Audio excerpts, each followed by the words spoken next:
बोलिए गणेश भगवान की जय।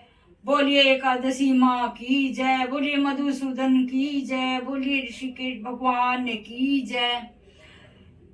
भादव पद मास की एकादशी का नाम अजय एकादशी है। समस्त पापों और कष्टों को नष्ट करके हर प्रकार की सुख समृद्धि प्रदान करता है। भादव पद मास के कृष्ण पक्ष की इस अजय एकादशी का व्रत आज भगवान विष्णु के उपेंद्र स्वरूप की पूजा आराधना की जाती है। व्रत और पूजा का विधान तो सभी एकादशियों का एक ही है और यह एकादशी भी इसका उपवाद नहीं। धर्मराज युधिष्ठिर ने विनय पूर्वक भगवान श्री कृष्ण से कहा, हे देवकी नंदन, अब आप मुझे भाद्रपद पद मास के कृष्ण पक्ष की एकादशी के बारे में बतलाइए। इसका क्या नाम, विधान और महत्व है, यह जानने की मेरी बड़ी प्रबल इच्छा हुई है। भगवान श्री कृष्ण ने कहा, हे कुंती पुत्र, जन्म जन्मांतर के सभी प्रकार के समस्त पापों का नाश करने वाली इस एकादशी का नाम अजय एकादशी है। इसके व्रत को करने से मनुष्य सब पापों से मुक्त हो जाता है। जो मनुष्य इस दिन भगवान हृषिकेश का पूजन करता है उसको अवश्य वैकुंठ की प्राप्ति होती है। अब मैं इसकी कथा कहता हूँ, आप ध्यान पूर्वक सुनिए। सतयुग में सूर्य वंश के सत्यवादी हरिश्चंद्र नामक एक महान प्रतापी चक्रवर्ती सम्राट थे। एक बार उन्होंने अपना संपूर्ण राज्य राजसी विश्वामित्र को दान कर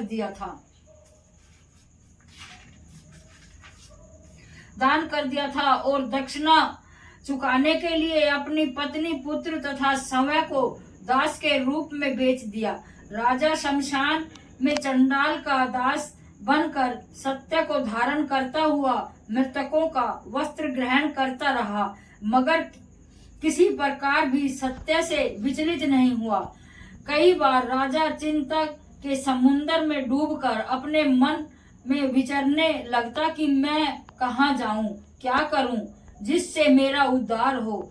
इस प्रकार राजा को कई वर्ष बीत गए। एक दिन राजा इसी चिंता में बैठा हुआ था कि गौतम ऋषि आ गए।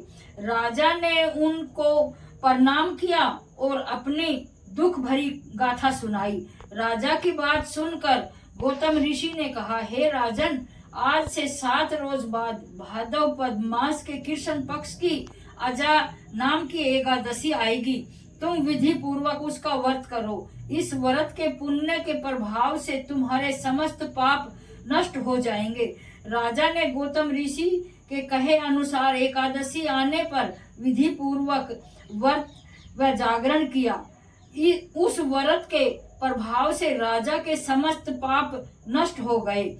आकाश में बाजे बजने लगे और पुष्पों की वर्षा होने लगी। ब्रह्मा, विष्णु, शिव तथा इंद्र आदि देवता भी उसके सामने आकर उपस्थित हो गए। उसने अपने मृतक पुत्र को जीवित और अपनी स्त्री को वस्त्र तथा आभूषणों से युक्त देखा। उस व्रत के प्रभाव से राजा हरिश्चंद्र को पुण्य राज्य मिला और अंत में सपरिवार स्वर्ग को गया। अंत में भगवान कृष्ण ने कहा, हे युधिष्ठिर, यह सब अजय एकादशी के प्रभाव से ही हुआ था।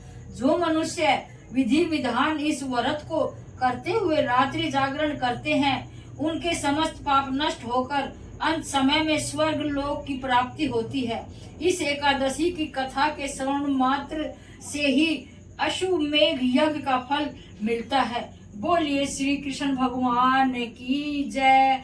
बोलिए एकादशी माँ की जय। बोलिए गुरु महाराज की जय। बोलिए सभी देवी देवताओं की जय।